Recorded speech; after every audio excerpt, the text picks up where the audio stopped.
Assalamualaikum warahmatullahi wabarakatuh. Selamat sejahtera. Selamat kembali ke sekolah. Okey, hari ini adalah hari pertama kita kembali semula ke sekolah. Harap-harap semua sudah bersemangat, okey, dan bersedia untuk memulakan sesi PDPR. Seperti biasa, kita mulakan kelas kita dengan bacaan doa. Bismillahirrahmanirrahim. Alhamdulillahirabbil alamin. Wassalatu wassalamu ala asyrafil anbiya'i wal mursalin wa ala alihi wa sahbihi ajma'in. Allahumma ftah alaina hikmataka wanshur alaina min khazaini rahmatika ya arhamar rahimin. Rabbi shrah li sadri wa yassir li amri wahlul 'uqdatam min lisani yafqahu qawli. Rabbi zidni ilma warzuqni fahma. Sallallahu ala sayyidina Muhammad wa ala alihi wa sahbihi wasallam. Walhamdulillahirabbil alamin. Baik, hari ini kita akan bermula dengan bab yang baru, bab 3. Sebenarnya eksperimen ni awak dah buat. Okey, eksperimen ni saya dah suruh awak buat. Kalau awak ingat, sebelum kita bercuti hari tu, saya suruh awak buat 2 eksperimen. 2 eksperimen. Okey. Kalau awak masih ingat, kalau lupa tengok balik, ada 2 eksperimen. Jadi 2 eksperimen yang suruh awak buat tu ialah eksperimen yang berkait dengan bab 3 yang kita nak belajar hari ini, iaitu homeostasis. Okey, homeostasis. Baik, apa dia homeostasis ni? Benda apa sebenarnya ceritanya? Okey, homeostasis ni adalah apa yang berlaku dalam hidup kita setiap hari. Setiap hari kita lakukan dia. Mesti berlaku. Okey? Jadi apa contoh-contoh aktiviti yang berlaku dalam hidup kita yang melibatkan homeostasis? Okey, kita tengok gambar yang pertama ni. Gambar yang pertama ada gambar seorang lelaki berpeluh-peluh, berpeluh-peluh. Maknanya orang lelaki ni mungkin sama ada 2 situasi. Sama ada dia baru berdiri di bawah panas matahari, okey, ataupun dia baru melakukan satu aktiviti yang lasak. Okey, jadi bila berpeluh-peluh macam ni, kita boleh nampaklah, kalau berpeluh-peluh macam ni, maknanya suhu badan dia mesti meningkat. Okey, mesti badan dia rasa panas. Okey. Okey, ini situasi yang pertama. Okey, bawah dia pula ada gambar budak sedang menggigil kesejukan. Okey, sedang menggigil kesejukan. Kalau menggigil kesejukan, maknanya suhu dia makin tinggi ke makin rendah? Maknanya apa? Maknanya suhu dia makin rendah. Okey, kalau suhu makin rendah, apa yang perlu kita buat? Jadi awak nampak kat sini, budak ni dia selimutkan badan dia. Dia selimutkan badan dia supaya kesejukan itu dapat diatasi. Okey, jadi gambar yang pertama di atas dengan gambar yang kedua di bawah, bila kita lakukan sesuatu, badan kita akan kembali kepada normal. Okey, so dapatlah gambar pelajar yang tersenyum pegang bunga ni. Okey, jadi homeostasis berkait dengan badan kita daripada keadaan yang tidak normal, kita mesti kembalikan dia kepada normal. Itulah dia homeostasis dan mesti kita lakukan setiap hari. Baik, jadinya tajuk bagi bab 3 kita ialah koordinasi dan gerak balas. Baik, sebenarnya PowerPoint ini adalah hak milik Cikgu Nur Azila Khalid daripada SMK Ulu Tiram Johor. Jadi saya kreditkan balik kepada pemilik asal. Cumanya apa yang saya buat ialah saya buatkan sedikit penambahbaikan untuk kesesuaian PDPR saya. Okey, jadi besar pahala kepada cikgu ini. Okey. Kita akan mulakan dengan subtopik 3.1 homeostasis dalam benda hidup. Tolong buka muka surat buku teks, muka surat 72 dan kita akan belajar daripada muka surat 72 hingga 77. Baik, di awal tadi saya ada sebut perkataan homeostasis. Saya ada sebut perkataan homeostasis. Jadi, apa maksud homeostasis? Okay, homeostasis sebenarnya berasal daripada 2 perkataan yang digabungkan.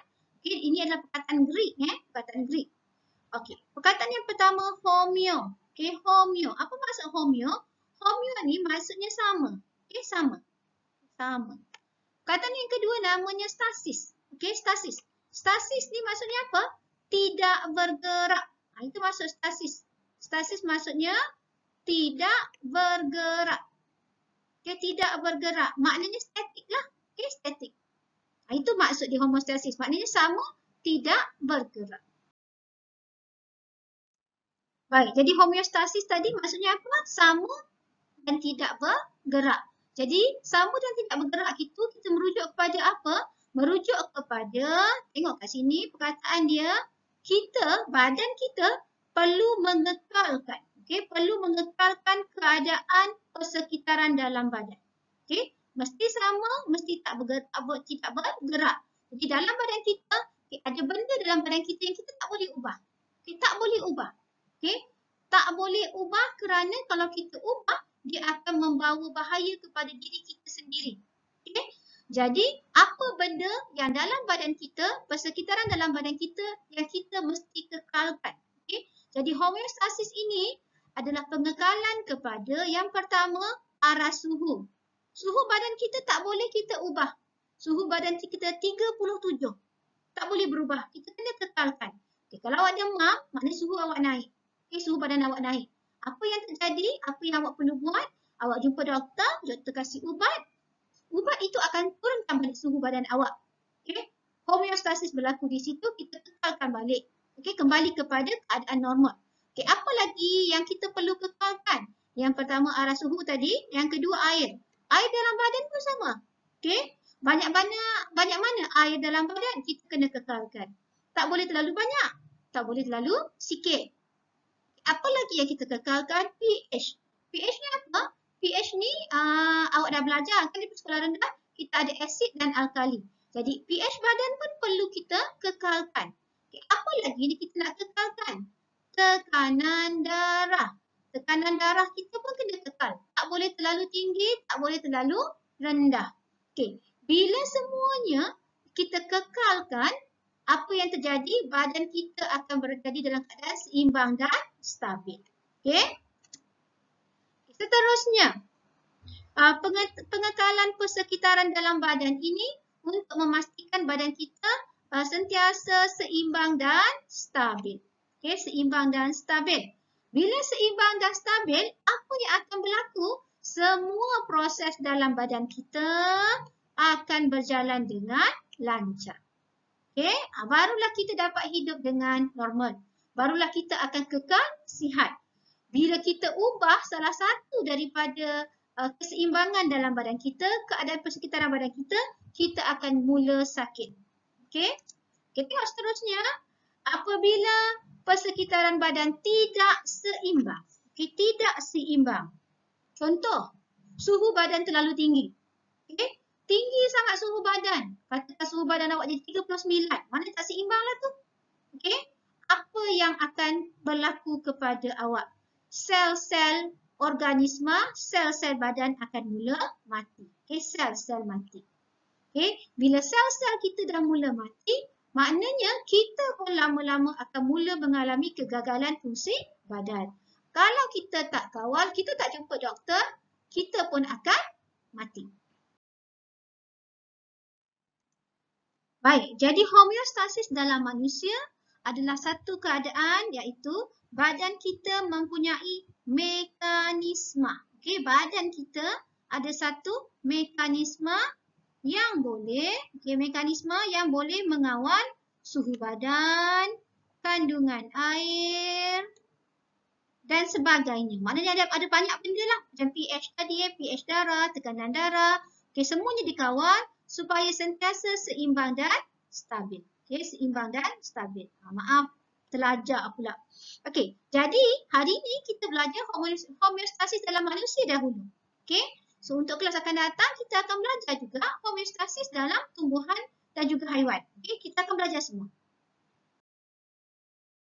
Jadi sekarang kita akan belajar proses kawalan homeostasis. Macam mana proses kawalan homeostasis berlaku dalam badan kita. Tengok ayat pertama. Apabila keadaan persekitaran dalam badan berubah. Okey? Jadi persekitaran badan kita berubah. Maknanya tak normal dalam ni. Apa contoh dia? Contoh dia suhu meningkat ataupun kuantiti air dalam badan berubah ataupun pH dalam badan berubah ataupun tekanan darah dalam badan berubah. Okey, maknanya ada berlaku perubahan dalam keadaan persekitaran badan lah. Okey? Jadi apa yang akan berlaku? Pusat kawalan badan, pusat kawalan badan, di mana terletak pusat kawalan? Terletak di otak.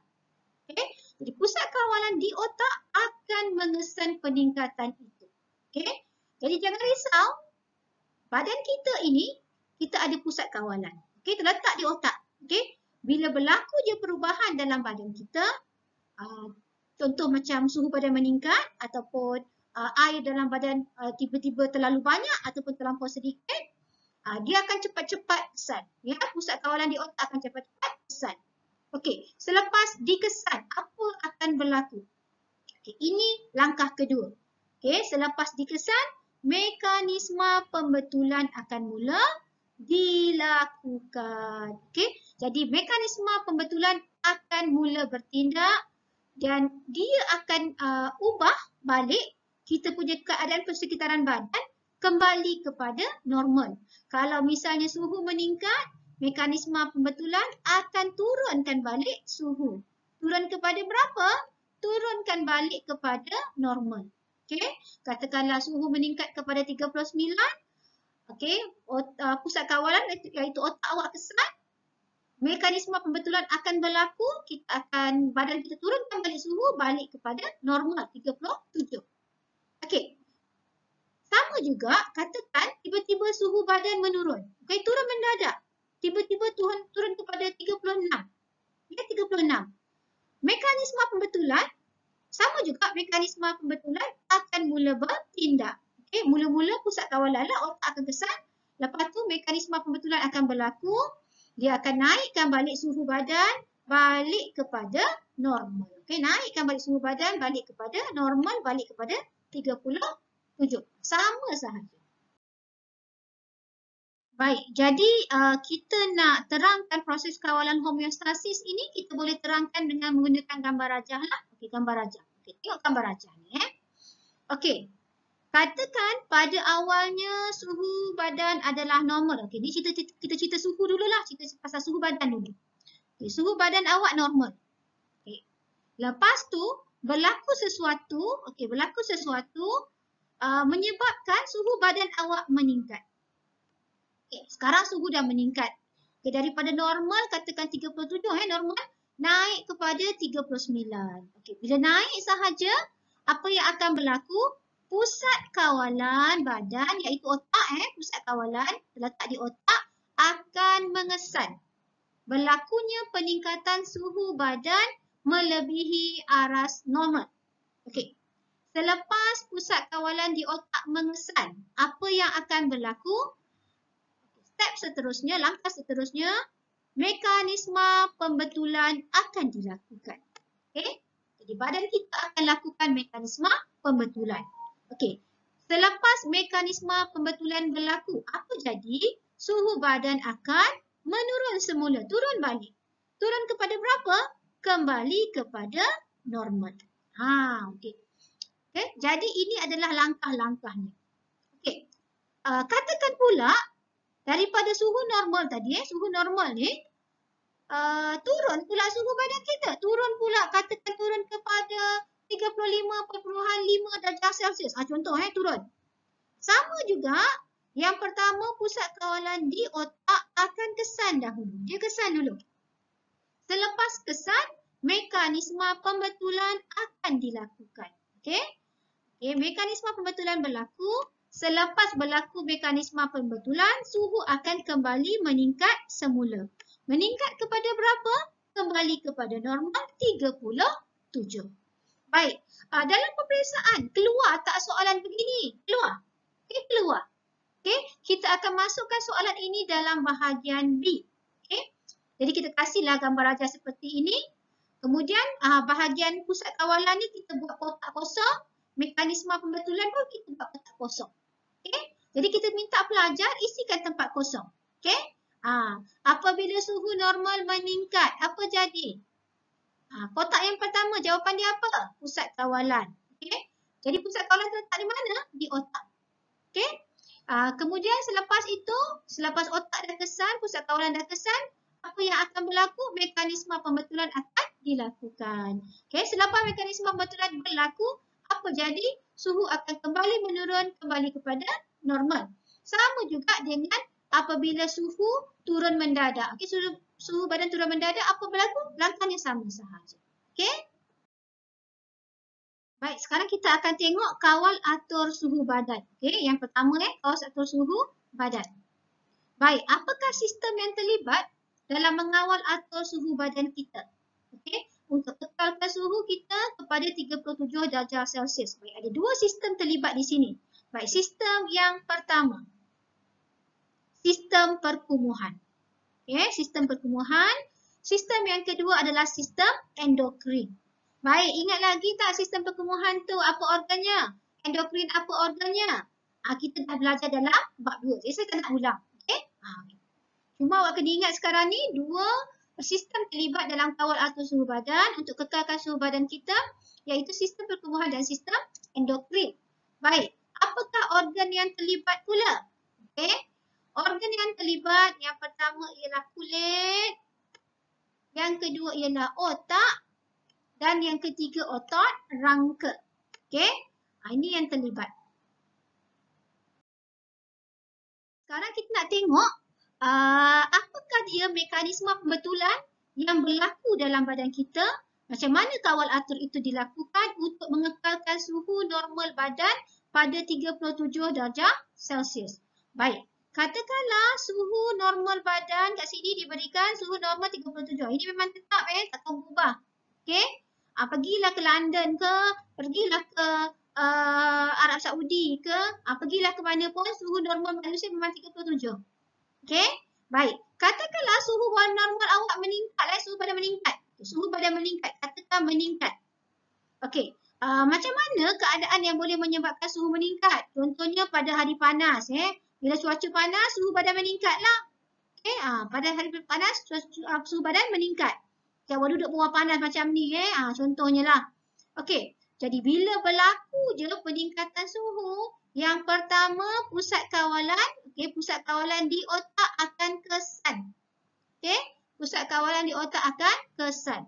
Baik, selepas pusat kawalan di otak tadi, berlakulah mekanisme pembetulan. Ingat lagi tak gambaran kita tadi? Ingat lagi tak? Mekanisme pembetulan. Macam manakah mekanisme pembetulan dilakukan di dalam badan untuk mengembalikan suhu badan balik kepada suhu normal 37. Baik, kita tengok sekarang. Yang pertama, apa berlaku? Yang pertama, salur darah akan mengembang. Itu sebabnya kalau awak tengok orang yang berjemur bawah panas, pipi dia akan jadi kemerah-merahan. Terutama paling mudah nak tengok pelajar Cina lah. Sekolah kita tak ada pelajar Cina. Sebab pelajar Cina ni kulit dia putih. Pelajar Melayu pun ada juga yang putih. Jadi mana-mana pelajar yang putih kulit dia tu, awak tengoklah. Kalau berjemur di panas, yang pertama muka dia akan merah. Kenapa merah? Salur darah mengembang. Yang kedua, bulu roma akan condong. Awak tengok tangan awak lah. Tengok tangan sendiri. Bulu roma awak condong. Condong tu maknanya dia macam terbaring lah. Macam tidur macam tu. Selepas tu, apa jadi? Berpeluh. Jadi orang yang suhu badannya meningkat, badan dia berpeluh-peluh. Tengoklah keadaan awak sekarang ni. Awak punya badan berpeluh ke tidak? Kalau berpeluh, maknanya suhu badan meningkat dah tu. Kemudian aktiviti otot rangka dan perembesan hormon-hormon tertentu akan berkurang. Jadi bila semua ini berlaku, akan menurunkan berat badan pula, menurunkan suhu badan. Suhu berat pula. Dan pada masa ini, air kencing awak akan dihasilkan sedikit. Dan kalaulah dalam keadaan panas, bila awak panas tu, awak pergi ke tandas, kalau awak kencing, awak boleh tengoklah. Air kencing awak sedikit dan berwarna kekuningan. Dia pekat sikit kan? Macam tu. Jadi bila mekanisme pembetulan ini semua berlaku, ada berapa ni? 1, 2, 3, 4, 5. Bila berlaku 5 mekanisme pembetulan ini, suhu badan awak akan kembali menurun, kembali kepada suhu yang normal 37 darjah Celsius. Baik, kita tengok tadi mekanisme pembetulan kan? Mekanisme pembetulan apabila suhu badan meningkat. Jadi pada suhu persekitaran yang tinggi. Macam mana mekanisme pembetulan tadi? membantu menurunkan suhu badan kembali kepada normal. Okey, kita tengok yang pertama. Okey, tadi kita tengok mekanisme pembetulan orang pada suhu yang panas, mekanisme pembetulannya akan berlaku berpeluh. Berpeluh. Okay, kenapa berpeluh boleh menjadi mekanisme pembetulan untuk menurunkan suhu badan? Okay, kelenjar peluh akan menghasilkan lebih banyak peluh. Okey, jadi apabila lebih banyak peluh dihasilkan, apa kesannya?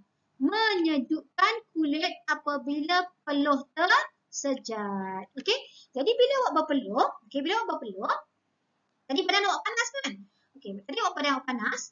Jadi bila awak berpeluh, badan yang panas tu, haba yang panas tu, dia akan menyebabkan air peluh di badan awak tu akan tersejat.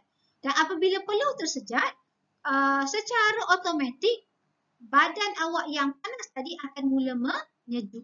Okey, itu cara dia. Baik, yang kedua, bulu roma condong. Okey, bulu roma condong. Apa sebab bulu roma condong?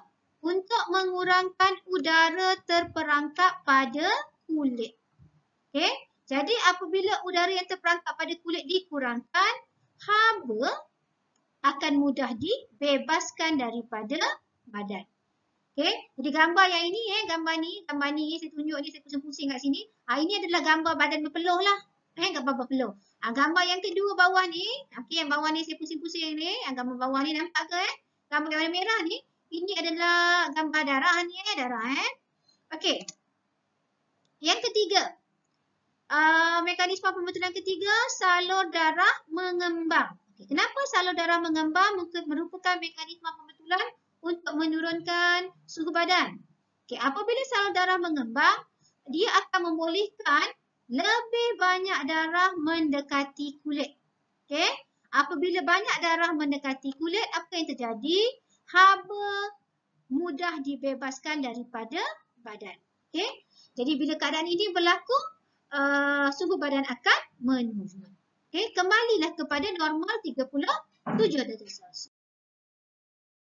Baik, ini adalah keadaan kulit kita Keadaan kulit kita apabila suhu persekitaran tinggi. Okay, apabila suhu persekitaran tinggi. Jadi keadaan kulit kita yang pertama, salur darah akan mengembang. Okay, jadi awak nampak salur darah mengembang.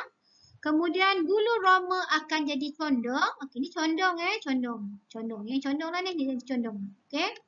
Kemudian titisan peluh akan terhasil. Mana badan kita berpeluh. Ni adalah titisan peluh kat sini. Ini titisan peluh. Okey. Ni kat bawah ni kelenjar peluh kat bawah ni kelenjar peluh. Okey. Dia akan hasilkan lebih peluh. Jadi ada 3 kat sini Jadi apabila berlaku mekanisme pembetulan tu, turunlah suhu balik kepada normal. Baik, sekarang kita nak tengok apabila suhu menurun pula. Okey, suhu menurun. Yang ini dia adalah bertentangan lah dengan suhu meningkat tadi. Okey. So, asalnya suhu normal 37 darjah Celsius, kemudian suhu menurun. Okey, macam mana keadaan yang menyebabkan suhu menurun? Okey, contohnya pada hari sejuk. Okey. Jadi bila cuaca sejuk, contohnya awak pergi ke main salji lah. Contoh lah konon-konon pergi main salji, cuaca sejuk suhu badan awak akan menurun. Jadi bila suhu badan menurun, nampak tak kat sini? Orang ni menggigil-gigil. Baik, kenapa menggigil? Okey, apabila suhu menurun, perkara pertama sekali pusat kawalan di otak akan kesan. Okey, kesan dulu. Lepas dah kesan, barulah berlaku langkah seterusnya mekanisme pembetulan. Sekarang kita tengok apakah mekanisme pembetulan untuk menaikkan balik suhu badan yang menurun tadi. Okey, yang pertama, salur darah mengecut. Okey, bertentangan tadi mengembang kan? Okey, sekarang bulu roma menegak. Okey, yang tadi condong, sekarang bulu roma menegak.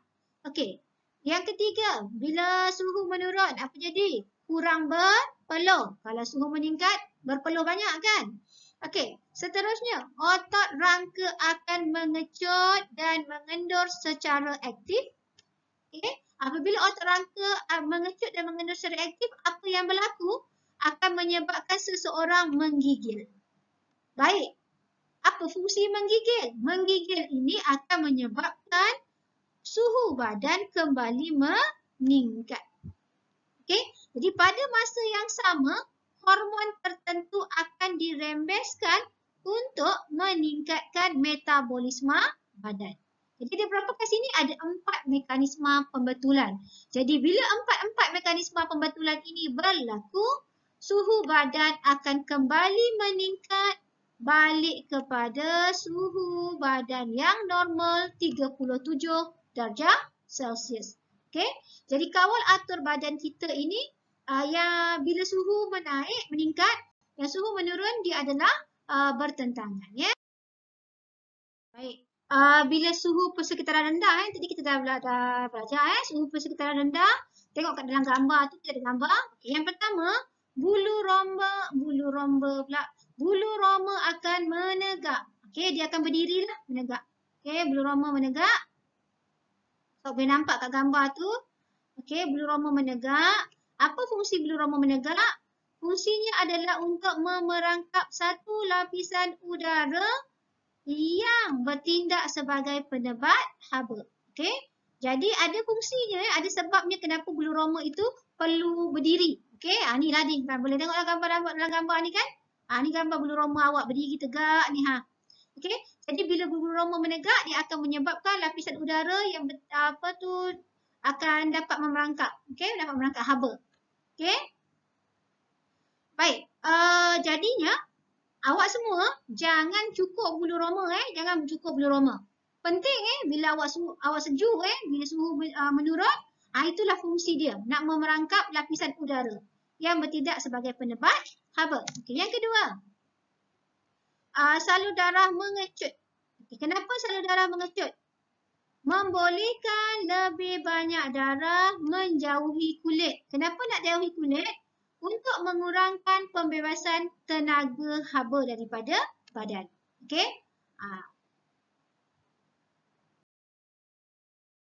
Ini ialah awak punya gambar raja gambar raja kulit awak apabila sejuk. Okey? Gambar raja kulit awak bila sejuk. Yang pertama, bulu roma akan menegak, okey? Tegak macam tu. Yang kedua, salur darah akan mengecut. Okey? Baik, tadi kita tengok kawalan suhu badan.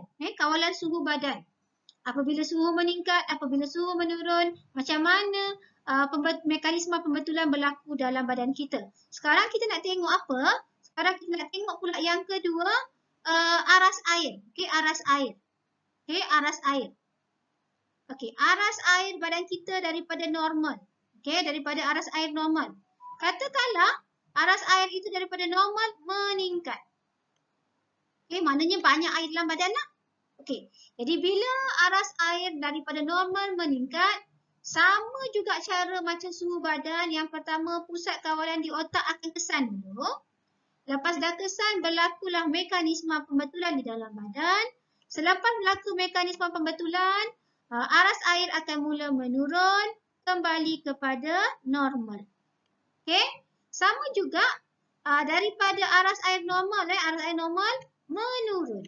Okey, turun, dia kurang air dalam badan. Apa yang berlaku sama juga, pusat kawalan di otak akan kesan dulu. Selepas pusat kawalan di otak kesan, akan berlakulah mekanisme pembetulan. Okey, mekanisme pembetulan dan suhu akan meningkat semula kembali kepada normal. Sama sahaja. Baik, tadi kita tengok bagaimana kawal atur suhu badan berlaku. Sekarang kita tengok bagaimana kawal atur kandungan air dalam badan berlaku. Okey, yang pertama, apakah sistem yang terlibat? Sama sahaja. Sistem yang terlibat, sistem yang pertama ialah sistem perkumuhan. Dan yang kedua ialah sistem endokrin. Okey, sistem endokrin. Baik, apakah organ yang terlibat? Organ yang terlibat kat sini ialah ginjal dan otak. Okey, ini adalah untuk mengawal kandungan air dalam badan. Sama juga macam tadi, kita nak tengok macam tadi kita kawal suhu dalam kawal atur air pun sama. Okey, katakanlah aras air dalam badan aras air normal dalam badan meningkat. Okey, Berlebih daripada yang sepatutnya. Okey? Jadi kandungan air dalam badan meningkat. Apa yang menyebabkan kandungan air dalam badan meningkat? Contohnya apabila kita meminum air. Okey, bila kita minum air, air dalam badan akan meningkatlah daripada yang normal. Okey. Jadi bila berlaku peningkatan? Yang pertama, pusat kawalan di otak akan kesan. Okey. Jadi bila otak dah kesan, akan mulalah berlaku mekanisme pembetulan. Sama sahaja, langkah-langkah sama sahaja. Okey, anak-anak pastikan awak boleh ingat semua ni. Okey, jadi apa yang akan berlaku? Okey, apakah mekanisme pembetulan yang berlaku? Yang pertama, otak merangsang rembesan sejenis hormon supaya ginjal menambahkan penghasilan air kencing. Tahu tak ginjal tu apa? Ginjal tu buah pinggang. Okey? Jadi sekarang ni oleh kerana dalam badan kita ada banyak air dan lebih air, jadi ginjal itu akan menghasilkan lebih air kencing. Okey, jadi lebih banyak air kencing dihasilkan.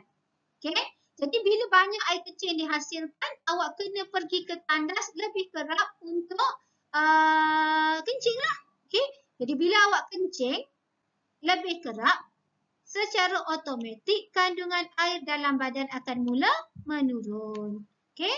Jadi bila kandungan air dalam badan menurun, apa yang berlaku? Aras air badan akan kembali kepada aras air yang normal. Senang sahaja, ya. Ini kita tengok aras air meningkat daripada normal. Sekarang kita nak tengok macam mana pula bila aras air daripada aras air normal ni menurun. Okey, menurun. Okey, maknanya makin kurang. Okey, bila aras air menurun, makin kurang. Contoh kat sini kandungan air dalam badan menurun apabila kita berpeluh. Contohnya awak berpeluh banyak lah, awak berjemur kat panas kan. Ataupun awak pergi jogging ke, awak berpeluh-peluh. Okey, bila awak berpeluh banyak sangat, tengok dalam gambar ni, tengok rambut-rambut dia penuh air, penuh air peluh tu.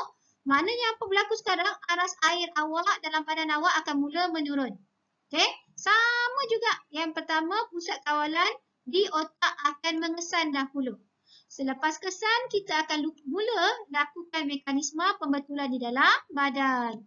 Okey, apakah dia mekanisme pembetulan? Yang pertama, otak merangsang rembesan sejenis hormon supaya ginjal mengurangkan penghasilan air kencing.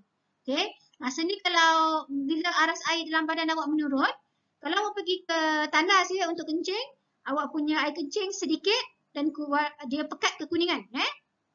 Maknanya awak tahulah itu adalah isyarat yang diberikan oleh badan. Maknanya awak tahu sekarang ni air dalam badan awak kurang. Jadi yang kedua, awak akan berasa apa? Awak akan berasa dahaga, rasa haus. Okey, rasa dahaga, rasa haus. Jadi apa nak buat? Okey, apa nak buat? Minumlah air balik. Okey, minum air. Bila awak minum air, kandungan air dalam badan akan kembali meningkat dan kembalilah aras air itu kepada normal. Okey? Jadi balik kepada asal. Okey, mudah sangat saya tahu awak semua pandai. Itu je kita nak belajar. Okey, itu je kita nak belajar hari ni. Kita belajar homeostasis dalam manusia. Okey?